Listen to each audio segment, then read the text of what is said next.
Maybe నేను అనుకోవడం అసంతృప్తిని చల్లార్చే ప్రయత్నంలో వస్తున్న స్టేట్మెంట్ తప్పించి మరేం లేదు.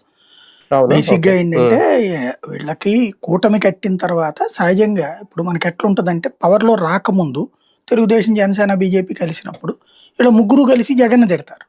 ఆటోమేటిక్ గా ముగ్గురు కలిసి తిడతారు. ఎవరు ఎక్కువ తిడతాం అనేటటువంటి దాంట్లో ఏం పోటీ పడరు. ఖచ్చితంగా అంతే. నేను స్ట్రాంగ్ గా మాట్లాడినా ఎవరికి వాళ్ళు ఫీల్ అవుతారు. ఏ లీడర్ అయినా సరే. Ultimate target Jagan. నడుస్తుంది ఆ జగన్.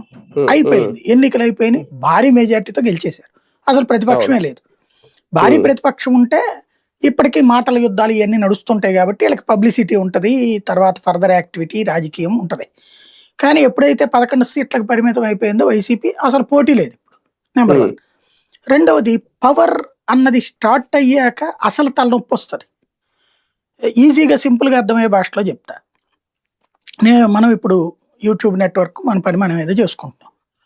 ఇంతకు ముందు నేను తిరుపతిలో పనిచేసినప్పుడు గబక్కన మిత్రులు కొంతమంది ఎవరన్నా దర్శనానికి వచ్చి వస్తున్నామని చెప్పేసి అడిగితే దర్శనానికి చూసి పెట్టమని చెప్పి పైన వాళ్ళకి చెప్పడము, లేకపోతే లడ్డూలు కావాలంటే ఒకసారి చూడమని చెప్పడం. అప్పుడు జర్నలిస్టులకి ఇచ్చేవాళ్ళు స్లిప్పులు, మనకి లడ్డు కావాలంటే కనుక మనం 10 లడ్డూల వరకు పిఆర్ఓ గారు, సిపిఆర్ఓ గారు తీసుకెళ్ళేసి తెచ్చుకోవచ్చు మనం 10. అయ్యో 10 తీసి వీళ్ళందరికీ తలకు 2 చొప్పున ఇవ్వడం, ఇట్లాంటివి చేస్తాం.